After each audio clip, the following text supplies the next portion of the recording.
오늘 함께 나눌 말씀은 마태복음 13장 18절에서 23절입니다. 함께 읽겠습니다.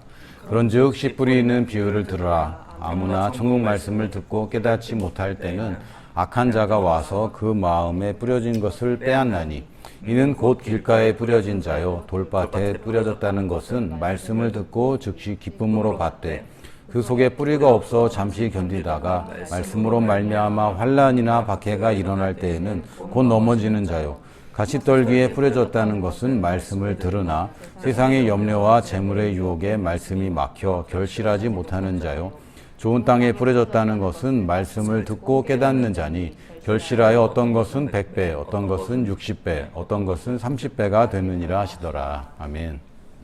이 말씀은 예수님께서 무리들이 모여있는 곳에서 이 씨 뿌리는 비유를 말씀을 해주셨어요.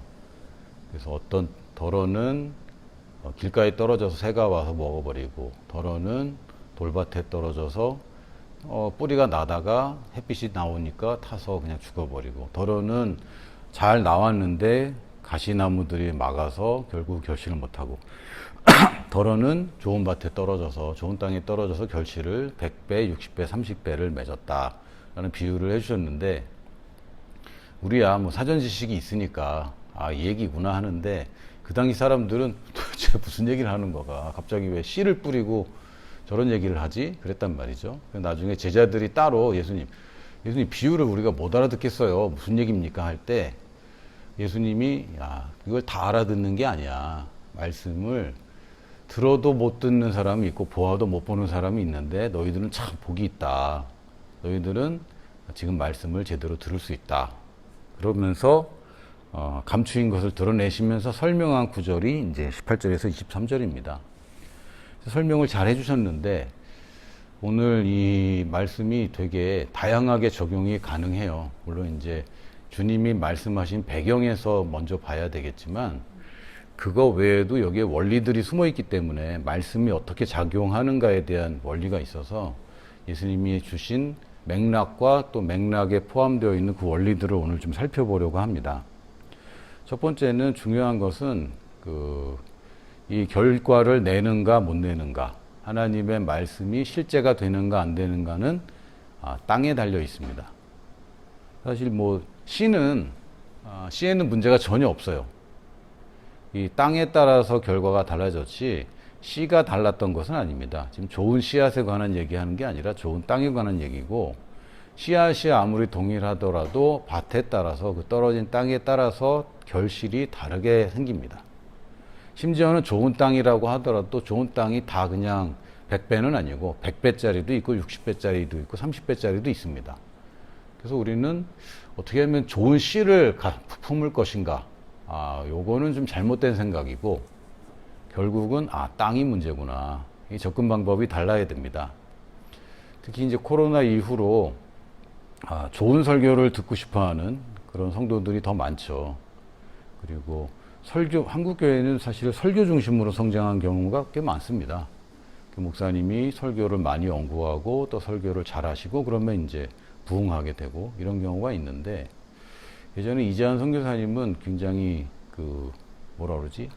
파격적인 얘기를 하셨어요. 목사가 설교를 잘하지 말아라. 목사가 너무 설교를 잘하면 성도가 성경을 안 읽는다. 근데 목사가 설교를 못하면 성도들이 답답해서 성경을 읽게 된다. 그래서 맞는 말이긴 한데, 어떤 목사가 저렇게 일부러 설교를 못할 수는 없지 않겠는가라는 생각은 했습니다. 근데 좋은 설교를 찾아 듣는다.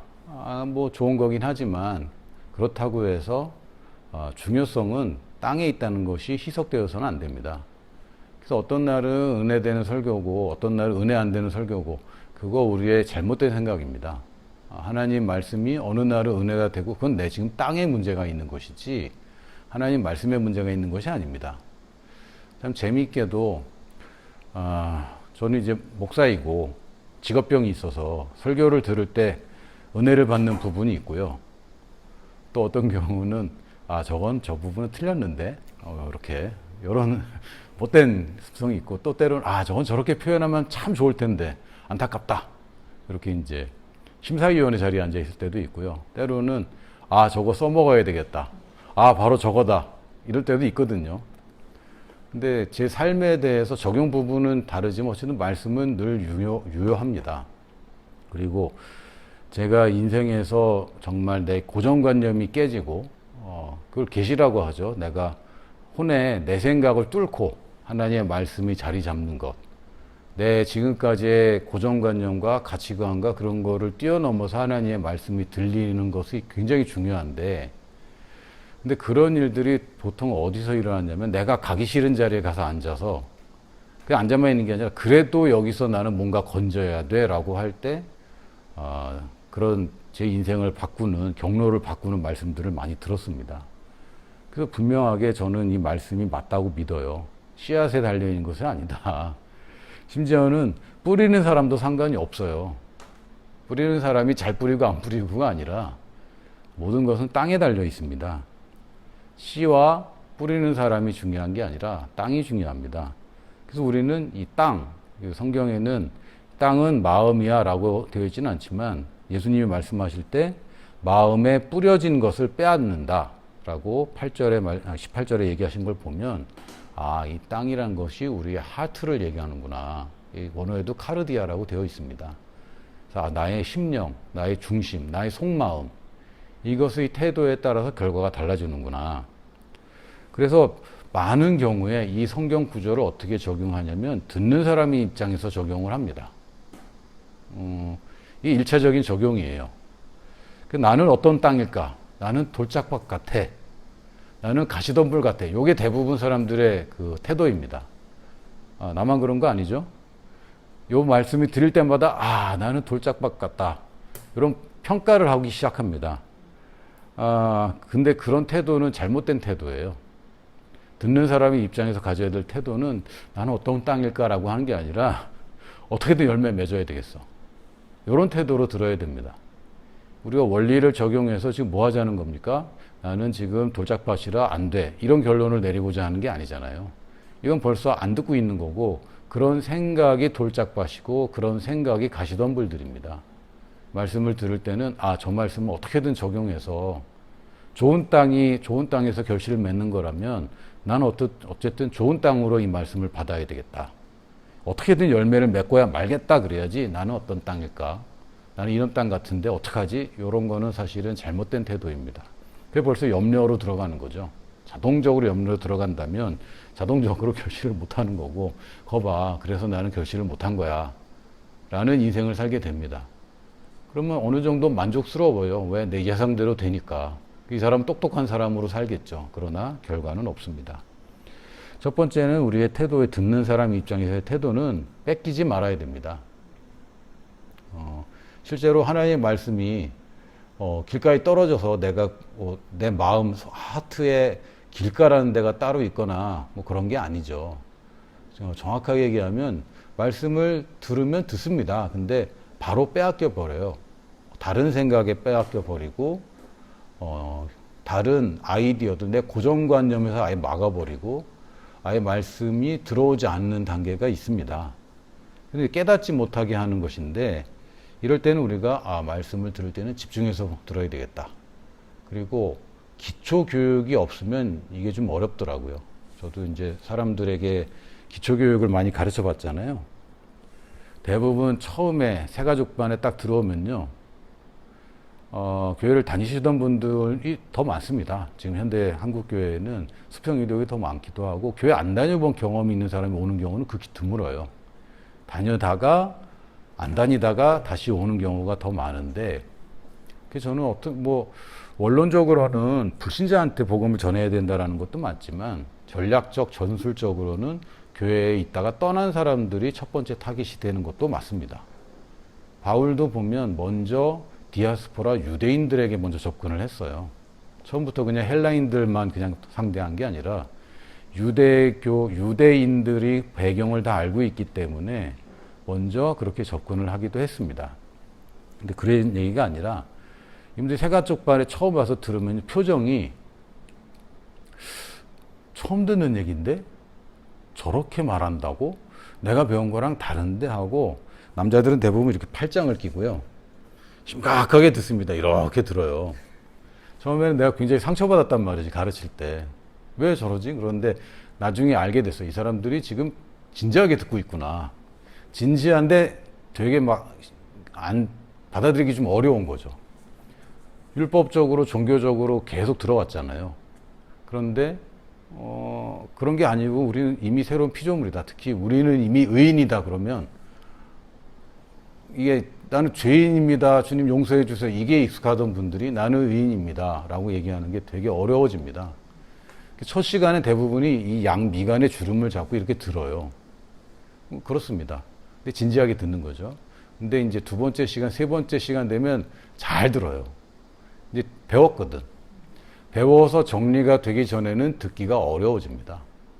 그래서 배우는 거는 굉장히 중요해요. 안 배우고 복음을 듣는 거, 그래서 뭐 역사가 이런 처음 믿을 때는 그렇게 되지만 결국 말씀 안에 성장하려면 교육과 훈련이 꼭 필요합니다. 그래서 배우는 것을 하지 않으면 따로 시간을 내서 주일날 예배 드리는 거 얘기하는 게 아니라 따로 성경을 공부하는 것, 공부하기 이전에 일단 제대로 잘 배워서 기초를 잘 놓아서 어디가 길가고 어디부터 밭인지를 경계를 잘 놓고 그럼 이제 길가에 뿌릴 일이 없죠. 농부가 바보입니까? 일부러 길가에 뿌리는 게 아니에요. 모르고 뿌리는 건데 내가 정확하게 구분하게 되고 집중할 수 있게 됩니다. 그 두 번째 단계는 또 뿌리 내리는 것을 우리가 분명히 결심하고 뿌리를 내리도록 해야 됩니다. 근데 뿌리 내리지 못하는 것을 환난과 박해라고 표현을 했는데 사실 지금 한국에서 환난 당하고 박해 당하는 일은 아직은 없어요. 마지막 때에 점점 그런 일이 생길 수도 있지만 요새 들어서 야 이거 진짜 오시겠구나. 곧 오시겠구나. 이런 날씨가 계속된다고? 이게 뭐 한국만 그런 게 아니잖아요. 전 지구적으로 지금 이례적인 그냥 계란 후라이를 하고 그 우체통에 미국 애리조나주에서는 지금 뭐 40도 이상이 계속되고 있는데 50도도 올라오고 그거는 기온이 50도라는 거고 그 태양빛의 직사광선을 봐서 달궈진 곳들은 훨씬 더 뜨겁죠. 우체통에서 빵을 굽더라고요. 그래서 이런 세상이 되고 있구나. 거기다 갑자기 한국은 칼부림 유행이 됐어요. 갑자기. 근데 충격적인 거 저도 서현역에서 그런 일이 있었다는 것은 너무너무 놀랐죠. 분당 사는 사람들은 되게 안전하다고 여겼거든요.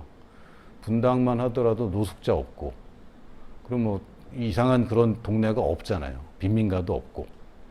그런데 버젓이 그것도 중심인 서현역에서 이런 일이 있었다는 것은 사실은 충격적입니다. 그리고 그것 때문에 또 모방되어져서 확산되고 이런 거를 볼 때 야, 이거 이제 교회가 박해와 환란도 이제는 준비를 해야 된다. 왜냐면 성경에 그렇게 써 있어요. 근데 그걸 준비 안 하고 언제까지 교회 부흥만을 위해서 지금 그것만 꿈꾸고 있을 건가? 그건 아닌 것 같습니다. 일단 박해와 환란이 있는데 지금 당장은 박해와 환란을 우리가 있는 건 아니에요. 근데 뭐가 있냐면 다른 사람들의 시선, 다른 사람들이 나를 어떻게 생각할까? 이런 것들이 있는 거죠. 여러분이 공개적으로 성경을 펴는 것, 요거 이제 사람들 눈치 보입니다. 밥 먹기 전에 제대로 기도하는 것, 이것도 이제 눈치 보는 그런 경우가 있어요. 근데 이런 거는 사실 아주 낮은 수준의 핍박인데도 불구하고 우리 그런 것을 이제 못 해내는 거죠. 이런 것들이 결국 뿌리를 못 내리게 한다고 성경은 얘기합니다. 그게 무슨 상관인가? 나는 신앙생활 잘하는데 사람들한테 내가 보이지 않을 뿐인데, 근데 아닙니다. 우리가 나타내고 드러내지 않는 것 자체가 뿌리 내리는 것을 막아요.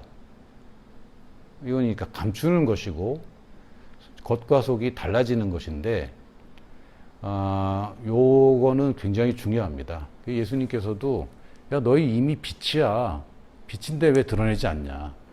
왜 소금인데 그냥 보관만 하고 있냐. 사람들의 입에 녹아 들어가야 짠맛을 주는 거 아니냐 라고 얘기한 것처럼 크리스찬의 성장에서 다른 사람들 특히 불신자들에게 내보이는 것 이거를 안 하고 있는 경우가 많습니다. 그런 경우에 뭡니까? 돌짝밭인 거예요. 거기서 한계가 오는 거죠. 그래서 한계라는 것은 내가 담배를 끊어야 되고 내가 술을 마시면 안 되고 교회에 참석해야 되고 내 성경을 읽어야 되고 이게 첫 단계의 한계가 아니고요. 그 다음 초기 단계가 뭐냐면 사람들한테 내가 당당하게 드러내는 것. 그럴 때에 뿌리를 내리게 됩니다. 왜냐하면 복음이라는 것 자체가 성질이 원래의 본성이 남에게 전달되는 것을 기본으로 하고 있고, 말씀이야말로 선포되는 것이 기본 아닙니까? 말씀은 하나님이 우리에게 전달해 주신 의미입니다. 그러면 이건 전달을 결국은 다 기정사실화하고 있는 본성이 있기 때문에 전달을 막으면서 말씀을 듣는 것은 돌짝밭에 지금 내 마음을 돌짝밭으로 가지고 있는 겁니다. 그래서 드러내십시오. 꼭 복음을 정리해서 예수 믿으라고 강요하고 이런 거 말고 예수천당 불신조 이러고 하라는 게 아니라 여러분들의 신앙생활을 그냥 과감하고 그냥 투명하게 하기 시작하십시오. 밥 먹을 때 기도하시고요. 직장에서 언제든지 성경 읽으시고 말씀 쉬는 시간에 말씀 고백하시고 드러내고 하세요. 근데 왜 안 합니까? 사람들이 나뿐만 아니라 예수님까지 욕할까 봐. 저 믿는 사람이 왜 저래? 그럴까 봐. 내가 이러다가 크리스찬이라는 걸 아주 경건한 척 하다가 또 내가 나쁜 짓 하면은 또 평가가 안 좋을까 봐. 이런 것 자체가 지금 벌써 돌짝밭에 말씀을 받고 있는 거예요. 말씀은 나를 변화시키기 때문에 내가 성장하고 열매 맺을 걸 기대하고 얘기를 하는 거지, 여러분이 어떤 경우에서도 믿음의 말을 하기 시작하고 사람들 앞에서도 선포하는 여러분이 믿음의 말을 하기 시작하십시오. 안 될 것 같은데 왜 저럴까라는 것을 두려워하지 마시고 믿는 바를 말하기 시작하십시오. 그리고 세 번째는 그 다음이 유혹입니다. 핍박이 더 강한 게 아니라 사실은 유혹이 더 고단, 높은 수준의 방해꾼이죠. 이때는 염려와 유혹을 내가 이기겠다. 나는 결과를 보고야 말겠다라고 이겨낸 수밖에 없습니다. 염려가 생기냐? 당연히 생깁니다. 명령으로 염려하지 말아라, 두려워하지 말아라. 말씀하시는 게 왜 그렇게 말씀하셨겠어요? 이게 당연히 생기는 거거든요. 그 잡초는요, 당연히 생깁니다. 농사를 저도 뭐 본격적으로 지어보지는 않았지만 관리는 해봤어요. 관리해보면 잡초는요, 왜 이렇게 빨리 자라는지. 얘네들은 물도 안 주고 아무것도 안 하는데 이렇게 잘 자라요. 근데 내가 키우고 싶은 거는 참 약해 빠졌어. 왜 이렇게 잘 안 자라는지. 근데 이 염려와 유혹에 있어서 이거는 가장 중요한 것이 사실은 돈에 관한 올바른 가치관입니다. 돈에 대해서 잘 모르고 돈에 대해서 말씀을 정형하지 않으면 세상의 염려가 옵니다. 돈 있어야 되는데. 대부분의 염려가 사실 돈 문제거든요. 그래서 예수님도 재물의 유혹이라고 아주 딱 집어서 얘기하셨어요. 돈이 없는데 어떡하지? 그리고 더 벌어야 되는데, 이렇게 해서 불려야 되는데, 요런 생각들이 결국은 가시덤불이 되어서 내가 열매 맺는 것을 못하게 합니다. 근데 내가 염려를 어떻게 안 하게 됩니까? 돈에 대해서 분명하게 우리가 알면 됩니다. 하나님이 나에게 재물 얻을 능력을 주셨다. 나는 고아가 아니다. 염려할 필요가 없다. 하나님을 알게 되면 돈에서 자유롭게 됩니다. 저희 아들 중에 한 명이 돈을 좋아합니다. 한편으로는 다행이고 한편으로 조금 걱정은 돼요. 어느 아들인지 말하면 안 되니까. 둘 중에 하나인데 자기는 돈을 많이 벌고 싶대요. 그래서 제가 뭐라냐면, 돈을 쫓아가면 너는 평생 돈 쫓아가야 된다. 돈이 따라오는 일을 하도록 해야 된다. 돈이 따라오는 일은 사람들의 필요를 채워주면 돈은 무조건 따라온다. 그게 돈의 생리야. 이제 어릴 때부터 그걸 가르쳐 줘야 되는 거죠. 근데 많은 경우에 가정에서 돈이 없어. 돈이 있어야 돼. 건물주 부러워. 이런 얘기만 계속 해주는 거예요.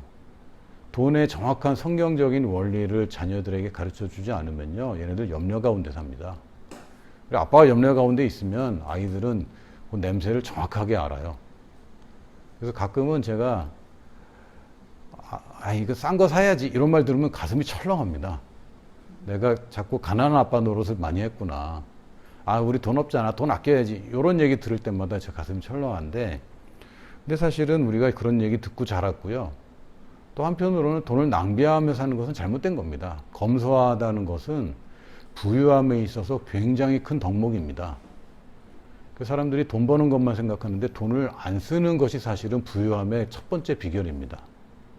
돈을 아끼고 저축하고 안 쓸 수 있다면 이 사람은 부유함은 기본적으로 깔고 가는 거예요. 근데 많이 벌어도 많이 쓰면요, 그 부유함이랑 멀어지는 거죠. 이게 성경적인 원리입니다. 근데 사람들은 돈을 많이 버는 거, 쉽게 많이 버는 것을 자꾸 추구해요.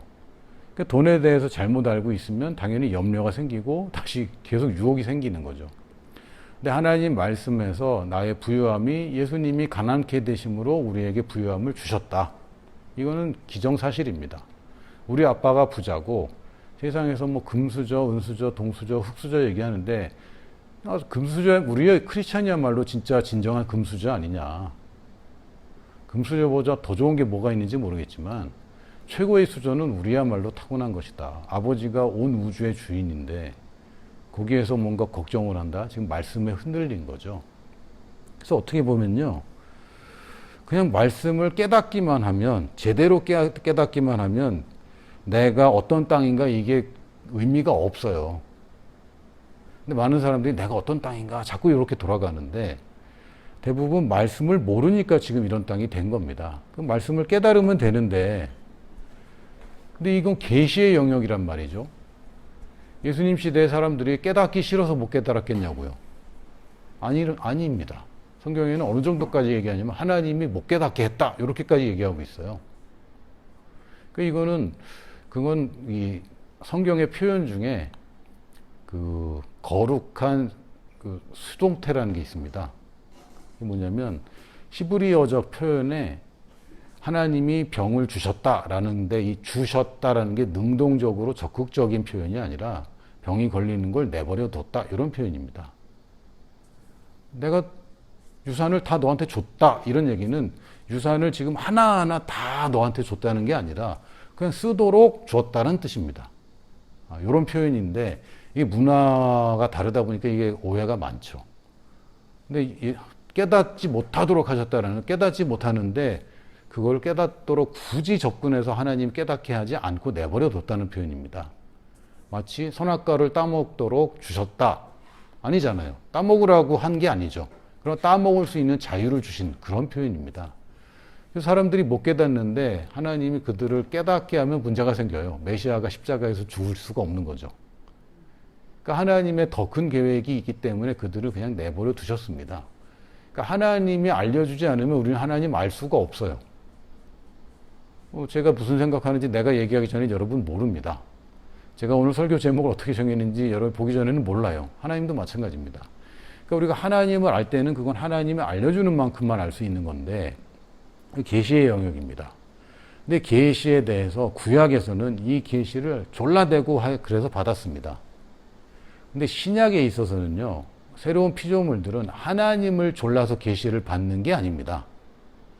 하나님은 이미 말씀하셨고 나는 성령으로 거듭났고 내 안에 있는 영이 성령이기 때문에, 성령님은 나를 가르쳐 주러 왔기 때문에 성령님은 내가 물어보면 무조건 대답해 줍니다. 그러니까 계시가 지금 안 일어나는 이유는 내가 지금 헷갈리기 때문이지, 계시를 위해서 내가 끈질기게 계시를 받는 게 아니라 받은 계시를 명확하기 위해서 끈질기게 우리가 기도해야 되는 것입니다.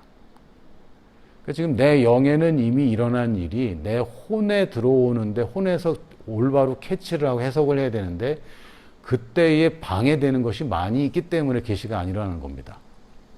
그래서 라디오 주파수가 이미 있는 거예요. 내가 라디오 듣고 싶을 때 방송국에 전화해서 아나운서나 뭐 DJ 만들어 놓고 노래 부르는 가수들 대기시켜 놓고 방송하라고 지시할 때에 졸라대고 그렇게 할 때에 방송을 시작하는 게 아니라, 방송은 24시간 계속 나옵니다.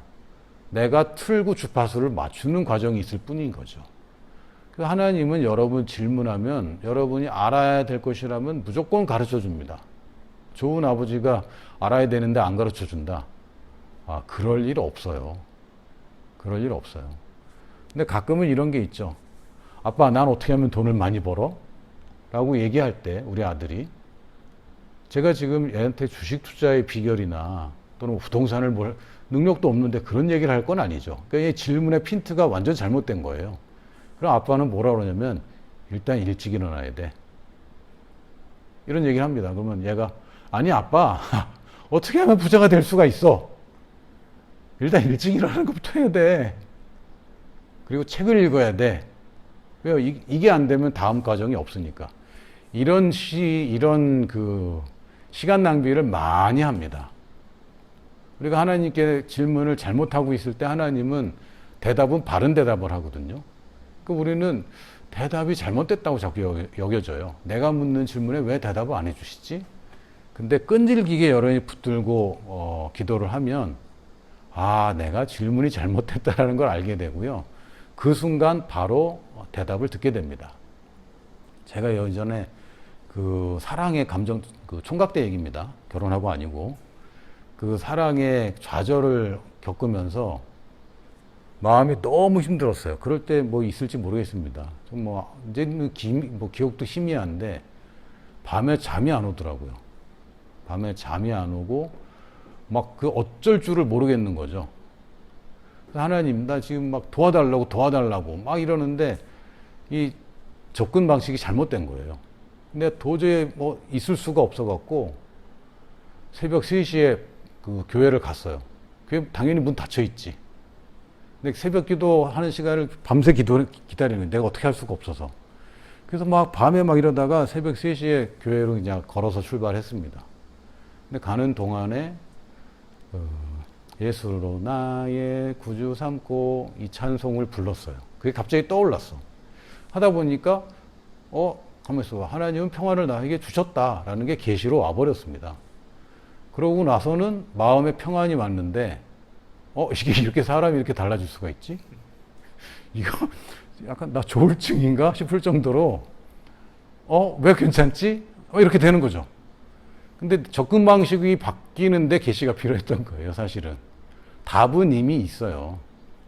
그래서 성령님이 하시는 일 중에 가장 큰 일이 뭐냐면 너한테 말씀하신 걸 생각나게 해주는 거. 이 성령님이 해주시는 겁니다. 그러니까 새롭게 얘기하는 것보다 이미 말씀에 있는 거, 근데 어떤 말씀이 지금 필요한지 난 그거 관심 없거든. 대부분 나보고 뭘 어떻게 하라는 거예요. 용서하라고, 사랑하라고, 참으라고 이런 얘기 듣기 싫잖아요.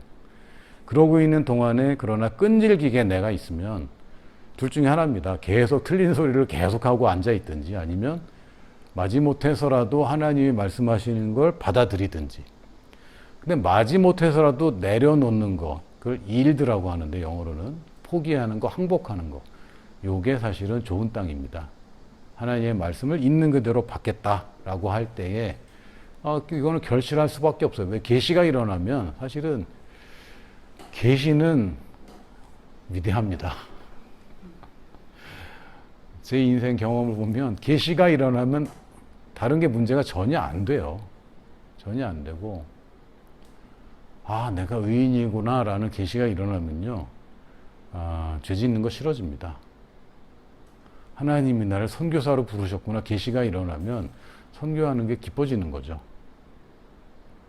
내가 라오스로 부르심을 입었구나 라는 계시가 일어나면 라오스 사람들이 아무리 나한테 사기를 쳐도요. 결국은 사랑할 수밖에 없게 됩니다. 내가 하는 게 아니에요. 내 안에 부어주신 성령님이 계시로 말미암아 나의 가치관이 바뀌면 그렇게 되는 겁니다. 가치관이 바뀌면요. 내가 좋아하던 거 안 좋아할 수 있게 되고요. 내가 안 좋아하던 거 좋아할 수 있게 됩니다. 감정이라는 거 얼마나 우습습니까? 제가 좀 전에 얘기했던 거예요. 감정이라는 것이 불같이 일어나지만 불같이 꺼져요. 불이라는 거 그냥 소화기 틀면 그냥 꺼지는 거 꺼지는 거 아닙니까? 근데 계시가 일어나면 내 혼에서 벌어지는 모든 혼란들 한순간에 잠재워집니다. 결국은 계시인데, 근데 계시는 참 내 맘대로 할 수 없다는 게 이제 문제이긴 합니다. 그래서 계시를 위해서는 우리가 계시가 될 때까지는 어떻게든 버텨내는 거, 하나님을 조르는 게 아니라 내가 계속해서 나 자신과 싸우는 시간을 갖는 겁니다. 근데 지금까지는 사실은 일반적으로 이 성경 구절 마태복음에 있는 씨 뿌리는 비유를 들을 때 사람들의 반응과 여기서 우리가 알 수 있는 원리를 지금 설명한 것이고, 사실은 이 성경 구절은 예수님께서 하신 맥락을 보면은 좀 우리가 생각을 좀 바꿔야 됩니다. 왜냐하면 이 비유 자체가 씨 받는 비유가 아니에요. 씨를 뿌리는 비유입니다. 그러니까 결국은 우리는 어디에다 대입을 하냐면 씨 뿌리는 자의 입장에서 대입을 해야 됩니다. 그러니까 내가 씨를 뿌릴 때 이렇게 해야 되는구나 생각해야지 나는 어떤 땅인가 하는 것은 사실 잘못된 접근입니다. 물론 거기에 숨어있는 원리가 있기 때문에 좀 전에 말씀드린 듣는 사람의 입장에서 받아들일 그 말씀의 그 진리도 있습니다. 근데 맥락을 보면 이것은 씨를 뿌리는 사람의 어떻게 뿌리는가에 관한 이야기고, 지금 제자들의 질문 자체도 왜 우리들한테만 이렇게 알려주세요? 다른 사람들은 왜 못 알아듣고, 우리도 못 알아들었는데 예수님 결국은 우리는 설명해 주시는데 거기에 대한 설명이에요. 예수님이 아무한테나 뿌리고 모든 사람이 다 같이 듣지만 듣는 사람마다 반응은 달라 라는 얘기를 하시는 거죠. 그 씨 뿌리는 사람은 첫 번째 하는 일은 뭐냐면 좋은 땅을 찾아서 먼저 거기다 뿌리는 게 상식입니다. 여러분이 이제 만약에 신대륙 개척처럼 모두 개척을 했는데 처음으로 씨를 뿌린다. 이미 가꾸어진 밭이 없다라고 할 때 여러분 어디를 밭으로 만들겠습니까? 집 앞이니까 돌밭에다가 먼저 뿌린다. 그런 농부 없습니다. 우리가 전도 대상자를 찾을 때 교회에서 전도 대상자 내세요 그러면 하여튼 가까운 사람 먼저 합니다. 좋습니다. 가까운 사람을 전도하고 싶죠. 특히 안 믿는 그 가족이 있다면 1순위가 되는 건 맞습니다. 근데 그분들 지금 안 되고 있는지도 오래됐잖아요. 좋은 땅이란 기미가 사실은 없잖아. 근데도 거기다가만 뿌리고 있으면 그거는 되게 어리석은 거죠. 그 땅에도 우리가 그 땅을 개간하는 쪽으로 가야 되는 것이지, 거기에 일방적으로 복음을 계속 전해주는 것은 씨 뿌리는 비유를 보면 되게 어리석은 짓입니다. 그러니까 그런 사람들은 사전 작업을 해줘야 되는 거예요. 길가라면은 그걸 뒤집어 엎어주는 작업이 필요한 거고요. 그럴 때까지 또 기다려주는 것도 필요합니다. 내가 지금 만나는 사람 중에 어떤 사람이 이 사람 돌밭이네. 그러면 어떻게 해야 됩니까? 이 사람의 굳어있는 가치관이 문제인 거죠. 또 가시덤불이다. 이런 사람들은 욕심에 휘둘리고 있구나. 말씀을 듣는 것 같은데 여러분 양육을 하다 보면 그게 진단이 돼요. 그럼 그 사람에 맞게 맞춰서 필요한 말씀들을 주고, 이게 불신자라면 그런 것들을 해소시켜주는 그 맞춤형 복음을 전해야 되는데, 예수천당 불신지옥 아무나 그냥 막 뿌리는 거죠. 거기서 그거 예수천당 불신지옥을 받을 만한 좋은 땅이 몇이나 있겠습니까? 씨 뿌리는 비유를 이해 못한 사람들입니다. 그래서 우리는 먼저 가만히 있어봐. 내가 집에서 멀어도 좋은 땅이 있으면 거기 먼저 뿌리는 게 상식입니다. 그럼 나랑 친하지 않아도, 또는 굳이 가서 만나야 되는 사람, 나랑 알긴 알지만 그렇게 친하지 않은 사람, 내가 이런 것을 감수할 각오를 하고 좋은 땅을 찾는 것입니다. 심지어는 모르는 관계가 되더라도 좋은 땅이라는 확신이 있으면 그것을 사역화할 수 있습니다. 사람마다 각기 다르지만 저는 한국에 있는 세대 중에서 청소년 세대가 가장 좋은 땅이라고 믿습니다. 각기 장단점이 있어요. 근데 어린이들은 받기는 잘 받는데 버리기도 잘 버려요. 그리고 부모님이 절대적입니다. 그러니까 거의 길가같이. 그러니까 아무리 얘기해도 집에 가면 엄마가 야 그러지 마 그러면 끝이야. 그러니까 부모님이 반대하면 교회 오는 것은 거의 불가능합니다. 그래서 이건 길가라고 좀 보여지고요. 길가가 많다. 돌짝밭도 많고. 근데 청소년들은 불신자들에게 참 고마운 점이 부모 말을 더 안 들으려고 하죠. 부모님이 가지 말려면 더 가고 싶어 하거든. 너무 좋은 밭이다. 그리고 청소년들이야말로 그래도 복음을 들을 만한 그런 말랑말랑한, 딱딱하지 않다. 물론 이제 여러 가지 한계가 있지만 청소년 때부터 잘 들어서 청년의 때 꽃을 피우는 것이 저는 가장 유리한 농사 전략입니다. 그래서 이제 청소년 사역을 그래서 오래 하기도 했고, 교회 내가 아니라 이제 페이스 런치라고 이름 참 멋있게 지어갖고 점심시간에 학교 앞에 가서 아이들 만나고 하는 일들을 했거든요. 물론 이제 청소년이라고 하면 그 청소년 기본법에 정한 바에는 9세부터 24세를 얘기합니다. 여기 계신 분들은 이제 청소년은 아니에요. 근데 어쨌든 우리가 청소년 사역을 하면 되는 거지. 내가 청소년이 아니면 어때요? 청소년 사역을 하면 되는 거지. 여러분 어떤 청소년 길을 지내는지 그거 이제 중요합니까? 어떤 청소년들을 만나는지가 중요한 것이고, 좋은 땅을 찾아서 먼저 뿌리는 것은 기본의 기본입니다. 근데 우리가 내 주변에는 그런 사람이 없어요. 다 믿는 사람밖에 없어요. 그럼 나는 농사 안 질 거야? 그 뭐 하려고? 나중에 그 계산할 때 그러면 빈털터리로 와갖고 주님 앞에 어떻게 서려고? 길을 쓰고 찾아야죠. 여러분 농부라면요. 벌써 저 사람이 저걸 선점했네? 그럼 멀리 가서라도 내 집을 이사해서라도 이걸 해야 되는 거 아닙니까?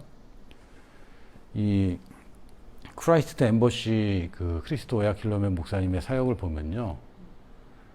하여튼 성도들도 대단합니다. 저는 거기 가서 봤는데 이 목사님이 하는 사역에 동참하는 거 이거를 영광스럽게 여깁니다. 그래서 어느 정도냐면요. 도시의 전도를 이 크라이스트 엠버시 교회가 없는 곳에 전도하기 위해서 이 사람들이 직장과 집을 옮겨요. 이거 가치관이 완전 다른 거죠. 우리는 어떻게 합니까? 그 직장을 옮기면 집을 옮길 수 있어요. 근데 거기에 따라서 교회까지 옮기잖아요. 그리고 자기 사명을 바꿔버립니다. 근데 여기는 완전 달라요. 그러니까 교회라는 것이 꼭 이 교회 다녀야 돼가 아니라 이 비전이 내 평생의 비전이고 이걸 위해서 난 사는 거야. 이런 사람들이 많다는 거죠. 물론 한국보다 좀 가벼워요. 우리 한국은 서울 떠나면 완전 다르거든요. 수도권과 지방은 완전 다릅니다. 그리고 좋은 직장은 다 수도권에 몰려 있고 그러다 보니까 이게 큰데 이 재물에 관한 부유함에 대한 관점이 완전 달라서 우리 사명을 위해서 전도를 위해서 이사 가자. 교회 개척을 위해서 너 이사 가자. 이러면 이 사람들은 내 소스는 내 직장이 아니야. 하나님이지. 하나님의 일을 하는데 내가 먹고 사는 게 뭐가 걱정이야? 그래서 셀이 이사를 가버려요. 그것도 어디로 갈래 정기가 아니야? 너 가. 그러면 가는 거야. 졸지에 이사 가야 되는 거, 애들 학교 전학 다 가는 거죠. 근데 우리가 이게 꿈이 우리 생각에 이게 가당키나 합니까? 근데 그 사람들은 그렇게 해요. 이 사람들은 재물, 이 부유함에 대한 관점이 확실하구나. 근데 좋은 땅을 우리가 진짜 찾는다면 가는 겁니다. 선교는 그래서 가는 거예요.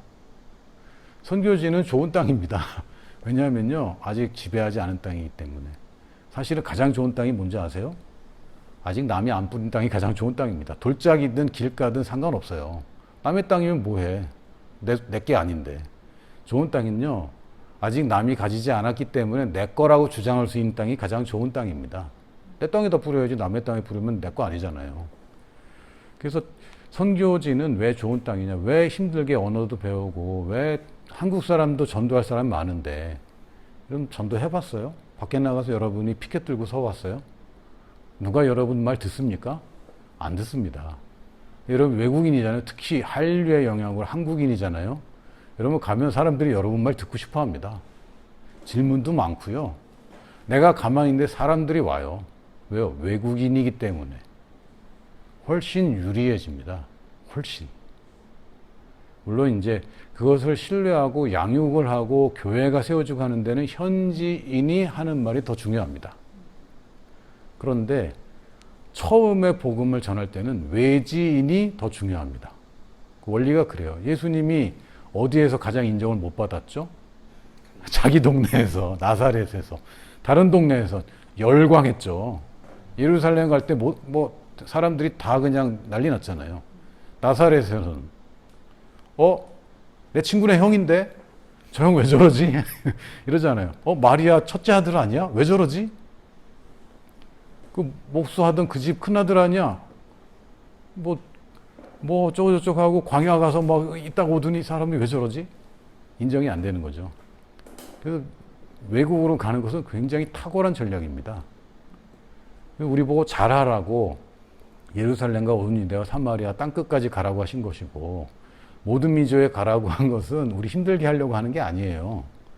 좋은 땅이 거기 있기 때문에 가라고 하는 겁니다. 가나안 땅까지 힘들게 가라는 거 아니고 거인들이 차지한 땅이 힘들게 하려고 그런 게 아니라 거기가 제일 좋은 땅이라 그런 겁니다. 여러분 사탄이 지금 가장 잡고 있는 땅들 있잖아요. 무슬림 지역, 불교 지역, 힌두교 지역. 사탄도 바보가 아니거든요. 왜 거기만 계속 지키고 있습니까? 거기가 그냥 그 중심이기 때문에 그렇습니다. 지금 사탄이 다 놓쳤잖아요. 한국은 사탄이 놓쳤잖아요. 물론 지금 뭐 계속 엎치락뒤치락하고 얘네들이 포기한 건 아니지만 가장 방비가 강한 곳이다. 왜 그럴까요? 거기 지배하면 전쟁이 끝나는 곳이기 때문에 그렇습니다. 그럼 우리가 이제 마인드를 여호수아와 갈렙의 마인드로 보면 가만히 있어봐. 지금 가장 취약한 데가 어디야? 가장 어렵다고 하는 데가 어디야? 거기를 왜 자기가 갈 생각해? 우리는 보내면 되는데. 할렐루야. 내가 갈 생각하니까 힘들잖아요. 우리는 보내면 되니까. 그런 관점에서 보면 우리는 자유롭게 지금 모든 민족에 대한 선교를 우리 보내는 교회가 할 수 있습니다.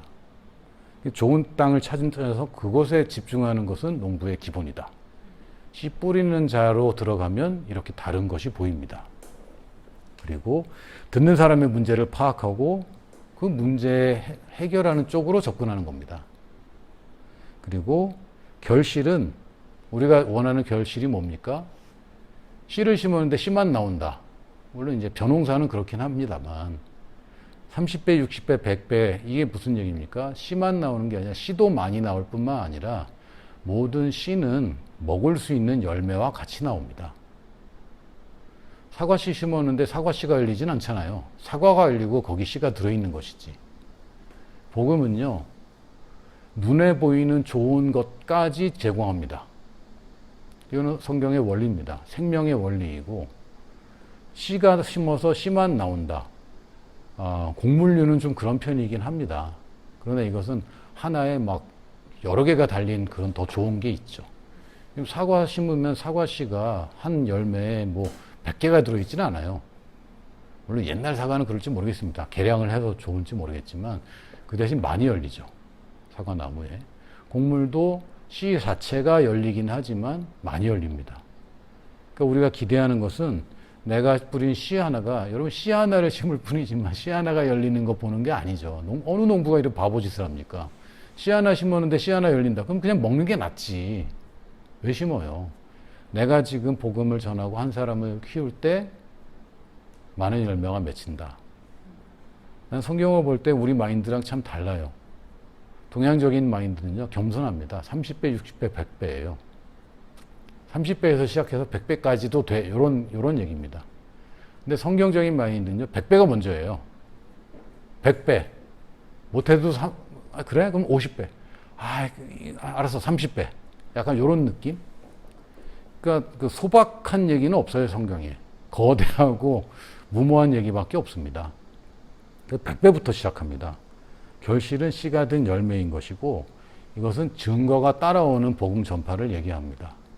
내가 복음을 전하고 사람들을 양육할 때 더 큰 증거가 따라오게 되어 있고, 마가복음 16장 20절에서도 보면 제자들이 나가 두루 전파할세. 두루 전파한다는 얘기는 좋은 땅이라는 거 콕 찍어 한 사람만 전한다는 얘기는 아닙니다. 두루 전하되 좋은 땅에 집중이 된 것 당연하고요. 이 사람들의 문제가 무엇인지 그것을 파악해서 두루 전하는 것이고, 주께서 함께 역사하사 그 따르는 표적으로 말씀을 확신히 증언하시니라. 확증하신다고 되어 있습니다. 확실히 증언하는 걸 확증이라고 하고요. 따르는 표적이 우리는 주님의 약속이기 때문에 내가 복음을 전할 때 여러분 마음껏 전하세요. 저도 처음에 치유를 위해 기도할 때, 불신자를 위해서 치유 기도를 할 때, 죄송합니다. 표현이 이 표현밖에 정확하게 쫄려요.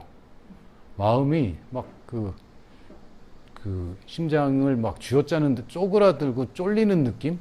불안한 거죠. 안 나오면 어떡하지? 이런 생각이 듭니다. 그런데 그때 제가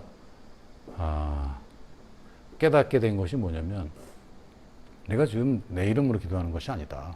예수님의 이름으로 기도하는 것이고, 만약에 안 나오면 나는 창피당하지 않는다. 예수님이 창피당한다. 내 탓이 아니다. 그러니까 당당해지니까 말씀은 역사합니다. 그럼 낫는 거죠.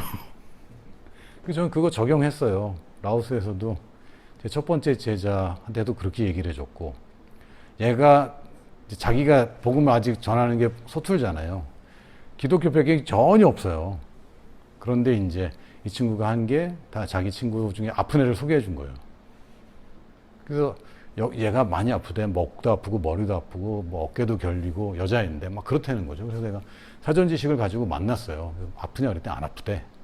그래서 이때 다 알고 봤는데 왜 그럴까? 그래서 그래도 혹시 아프지 않냐 그랬더니 괜찮대. 견딜만한데 이게 견딜만한 게 뭐냐? 어디가 아프냐? 머리가 좀 아프대. 그래서 내가 기도하면 낫는다. 기도해도 되냐? 기도 받을래? 라고 얘기하면 안 돼요. 기도해 줄 건데 기도할게 이런 식으로. 그 영업 전략 중에 제가 탁월하게 들은 게 뭐냐면 그 국수를 팔 때 계란을 넣어주는데 죽을 파는데 계란을 넣어주는데 계란 먹을래요? 안 먹을래요? 물어보면 이거 하수인 거죠. 하나 넣을까요? 두 개 넣을까요? 이렇게 물어보라는 거예요. 대부분 하나는 다 넣는다는 거지. 당연하다. 이 사람의 지금 마음 상태 이걸 파악하고 씨를 던지는 거잖아요. 그래서 기도해 줄게. 머리에 손을 얹고 기도해도 되겠냐? 이렇게 물어봤더니 그렇게 가지고 예의 있는 애가 안 돼요라고 할 애가 없잖아요. 그래서 기도해 줬어요. 그랬더니 어떻게 됐게요? 나았죠. 그 순간. 그러더니 뭐라 하냐면 사실은 목도 아파요. 기도하고 나았고 한 방에. 그럼 얘가 예수님 어떻게 안 믿을 거야? 지금 자기가 신뢰하는 오빠가 얘기도 해줬지. 얘기해봤는데 한국 사람인데 믿을 만한 사람이고 이 사람이 한국 사람이 라오스 말 하면요 라오스 사람들이 다 귀 기울여 듣습니다. 왜 어떻게 신뢰를 안 해?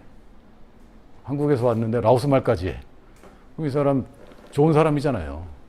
신기한 사람이긴 하지만 친하고 싶어지는. 이 사람이 내 말을 듣게 돼 있고 따르는 증거가 나오니까 예수님 받아들이기가 훨씬 쉬워지는 거죠. 그리고 나서 이 사람이 그럼에도 불구하고 아직도 돌짝밭인 경우도 있어요. 받기는 받거든. 근데 우리가 정확하게 파악을 해야 되는 거야. 이 사람 아직 마음 바칠 준비가 돼야 되는구나. 그 작업을 우리가 도와주는 겁니다. 그래서 우리 씨를 뿌리는 입장에서 하는 것이지 예수님도 제자들한테만 던진 거 아니거든요. 다 던졌습니다. 근데 아직 돌짝밭인 사람은 여기까지밖에 안 돼. 이걸 알고 있는 거죠. 그럼 예수님이 유대인들 포기했습니까? 아니잖아요. 그걸 누가 계속해야 돼? 이 제자들이 이걸 알고 깨달은 제자들이 사역을 잘하도록 말씀을 주신 겁니다.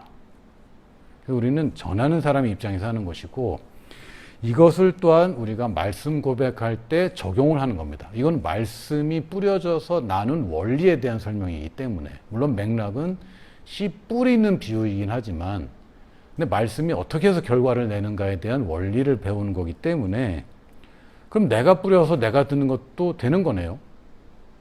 내가 내 밭에 내가 뿌리는데 누가 뭐라 그럴 거예요? 그렇죠? 당연한 겁니다. 이걸 뭐라 하냐면 말씀 고백이라고 하는 겁니다. 이걸 반복적으로 말하고 반복적으로 듣는 것. 이 작업을 하다 보면 아까 얘기했지만 이 길과 같이 딱딱한 표현을 가는 것. 사실 이건 말씀을 듣게 하는 겁니다. 또 돌짝밭에서 돌을 제거하는 것. 말씀을 듣게 하는 겁니다. 가시덤불을 제거하는 것. 말씀을 듣게 합니다. 사실 해결책은 말씀을 듣는 거예요. 그래서 내가 필요한 말씀, 여러분이 진단이 되면 내가 지금 염려 가운데 있다 또는 내가 지금 사람들의 시선에 내가 당당하지 못하다 이런 부분이 있거나 사실은 내가 말씀을 듣고 싶은 마음조차 없다 이런 마음이 있다면 여러분이 집중적으로 그 부분에 대해서 말씀 고백을 해서 그것을 나를 해서 설득되도록 하는 겁니다. 지속적으로 반복해서 말씀을 내가 듣도록 누가 말해줘도 좋지만 듣도록 하는 것이고요. 제가 유튜브에 계속해서 듣는 사람이 있든 없든 계속 올리고 있는데 제가 올리는 가장 큰 이유는 사실은 몇 명이 계속 들어요. 저 사실 그분들 잘 모르는 분들이고 만난 적이 모르겠어요. 알고 봤더니 이 사람의 그런 또 민망하긴 하는데 지난주에도 댓글을 달아주셨어요. 이분이 오래 되신 분이고 계속해서 댓글도 가끔 달아주시는데 너무 고맙죠. 근데 뭐라냐면 지난주 말씀을 5번 들었대. 그래서 나는 이분은 된다. 내가 말씀을 씨 뿌리는 자는 중요하지 않다니까. 씨에는 문제가 없고 씨 뿌리는 자가 중요한 게 아니라 본인이 말씀을 들었는데 이분은 반복해서 듣는구나. 그러면 돌짝밭이 깊어도요. 돌이 깊은 게 박혀 있어도 반복적으로 들으면 그 돌은 제거됩니다. 가시가 엄청 큰 강한 딱딱한 가시나무더라도요, 반복적으로 그 주제에 대해서 계속 들으면 그거 제거됩니다. 근데 그걸 안 하는 거예요, 우리가. 그 현대 교회의 그 폐해 중에 하나가 주일마다 새로운 말씀을 계속 공급하는 거죠. 근데 초대교회 시대에 그랬겠냐고요. 초대교회는 뭐 했겠어요? 사도 바울이 보내준 편지 읽고 또 읽고, 그거 말고는 아무것도 없거든. 편지를 모아서 준 적도 없어요. 갈라디아 교회 초기에는 갈라디아서 편지 한 편 가지고 사는 겁니다. 그리고 제자들한테 들었던 얘기 또 듣고 또 듣고, 이거 하는 거죠. 예수님의 제자들 뭐 했겠습니까? 이 동네 가면 이 얘기 듣고 저 동네 가면 저 얘기 듣고. 아니죠. 맨날 똑같은 얘기. 김진호 목사님 모시고 집회를 가든지 이재현 선교사님 모시고 집회를 가면 다 아는 얘기. 목사님 설교하셨고 JM에서 하셨던 얘기 또 하시죠. 가장 기본적인 거. 이재현 선교사님도 맨날 요나 선교학교 하실 때 그 얘기. 근데 그 사람들이 그걸 그렇게 듣고 또 듣고 반복적으로 듣는 사람이 사실은 발전하는 겁니다. 그걸 제자라고 불러요. 그래서 조엘 오스틴 목사님, 요새는 어떻게 지내시는지 모르겠지만, 이 목사님은 신학교 나온 분도 아닙니다. 근데 이분이 뭐하든, 존 오스틴 목사님이 사실은, 제가 볼 때는 굉장히 훌륭하신 분이거든요. 이분이 쓴 책을 제가 번역을 하나 했어요. 고백기도집을 이분 것도 있어요. 근데 너무 좋아요. 이분 것도 참 좋습니다. 제가 그걸로 처음에 시작했고, 또 그걸 기반으로 세가족반 교재를 만들기 시작했는데, 이분의 특징이 뭐냐면, 조엘 오스틴 목사님 특징이 뭐냐면, 신학교도 안 다녔고, 사역을 하겠다고 달려든 분이 아닙니다. 이분이 뭘 했냐면, 아버지 집회에 늘 따라다녔던 거예요. 뭘로? 비디오 촬영 기사로. 그러니까 이분이 순회하고 할 때 새로운 거 전하지 않잖아요. 맨날 똑같은 거. 또 이 비디오 기사는요, 딴짓들을 못해요. 움직이면 화면 밖으로 나가버리잖아요. 계속 주시할 수밖에 없어요. 또 맨날 말씀 듣겠다고, 말씀 은혜 받겠다고 주셨냐, 그런 것 같지는 않아. 그런데 계속 듣다 보니까 이분에게 계시가 올 수밖에 없는 거죠. 결국 계시가 와서 아버지에게 배운 그대로 적용하고 더 유명해지고 더 큰 사역을 하게 됩니다. 예수님이 나는 너희들이 나보다 더 큰 사역을 할 거야. 비결은 하나입니다. 반복해서 듣는 것. 여러분이 반복해서 계속 말씀을 고백하든 씨 뿌리는 자에 대해서는 상관하지 말고 씨 자체에 대한 믿음을 가지고 반복해서 들으면요, 어떤 것도 그 말씀 앞에서 굴복될 수밖에 없습니다. 반복해서 하는 것은 내가 하는 거고요. 이런 말씀이 다 이해가 안 될 수 있어요. 그런데 우리가 믿잖아요. 덜어는 좋은 땅에 떨어지거든. 말씀 고백할 때 어떻습니까? 모든 말씀에 다 그냥 막 빨려 들어갔고, 그렇지, 아멘, 막 이러면서 고백합니까? 조금 더 잘 되는 날도 있고, 안 되는 날도 있고, 어떤 날은 빨리 해치우자라는 마음도 있고, 어떤 날은 넉넉하게 할 때도 있고. 그런데 성경에 참 감사한 말 뭡니까? 덜어는 좋은 땅에 떨어진다. 여기 마가복음 13장 8절 23절에는 그런 말이 없지만 예수님의 비유에는 이렇게 되어 있습니다. 덜어는 좋은 땅에 떨어짐에 8절에서 9절에 어떤 것은 100배, 어떤 것은 60배, 어떤 것은 30배의 결실을 하였느니라. 그러니까 덜어는 떨어집니다. 어느 날은 참 말씀의 은혜가 안 되는 것 같고 딴 얘기는 한 것 같지만 덜어는 내 좋은 땅에 떨어집니다. 그러면서 9절에 뭐라 하셨어요? 귀 있는 자는 들으라 하시니라. 들어라. 그러니까 들어라. 네가 지금 상태가 어떻든 일단 들어라. 정말 탁월한 부분, 제가 이렇구나라고 무릎을 탁 치는 부분 중에 하나가 뭐냐면, 물론 이제 내가 탁월하다고 얘기하는 것 자체가 우습죠. 최수일 목사님이 그 새로운 피조물 고백기도집 할 때 제일 먼저 나온 게 뭡니까? 계시기도잖아요. 저는 볼 때마다 정말 맞구나. 이제서야 제가 감탄합니다. 이게 맨 처음에 나온 게 맞아요. 왜 지금 말씀 고백 왜 합니까? 계시를 위해서 하는 거거든. 계시를 위한 기도가 제일 먼저 나오는 것이 맞습니다. 왜? 말씀을 듣고 반복하면 계시가 일어나게 되어 있습니다. 요거를 이제 적용하는 사람들이 아울라이어 같은 경우는 1만 시간의 법칙을 얘기하고 막 이러는데, 여러분이 계시는 하나님이 이미 주셨고 반복을 통해서 내 것으로 삼으면 됩니다. 제가 얻은 계시 중에 가장 빠른 계시의 방법은요, 말하고 남에게 얘기하는 겁니다. 그러면 계시가 일어나요. 복음 전하는 사람들의 계시가 분명하거든요. T.L. 오스본 목사님을 봤는데 이 사람은 믿는 사람이구나 그냥 보입니다. 이 사람이 선포하는 건 확신에 차 있어요. 이분의 특징이 뭐냐면 복음을 전하고 다니거든요. 그러면 계시가 더 분명하고 확실하게 옵니다. 아까 말씀의 원리는 전하도록 고안되어 있는 것이기 때문에, 그래서 전하도록 되어 있고, 막는 것 중에 초기 단계가 뭡니까? 남에게 부끄러워서 말 못하는 것, 핍박과 환난을 두려워하는 것, 요거를 뛰어넘는 것이 우리의 초기의 기초적인 숙제입니다. 이걸 뛰어넘으면 계시가 일어나요. 그래서 제가 얻은 좋은 계시가 반복적으로 사람들에게 기초적인 것을 가르치는 그런 아주 좋은 그 자리를 제가 맡아서 그때 제게 많은 계시가 일어났습니다. 여러분도 복음을 전하고 사람을 양육하다 보면 너무 좋아요. 왜? 나한테 계시가 일어나거든. 그래서 전하라고 하는 것이 여러분 써먹으려고 하는 게 아닙니다. 성경 말씀을 전하라는 건 여기 나한테 좋은 거야. 내가 희생하면 나중에 뭔가 좋은 걸 얻는다. 아닙니다. 지금 당장 좋은 것을 얻고 나중엔 더 큰 것을 얻습니다. 씨앗을 주시는 분은 먹을 양식과 뿌릴 씨앗을 주십니다. 그건 뭡니까? 지금 내가 말씀을 말하는 겁니다. 반복해서 듣고 반복해서 말하십시오. 그러면 계시는 일어나고 계시가 우리의 인생의 열매를 가져옵니다. 아멘.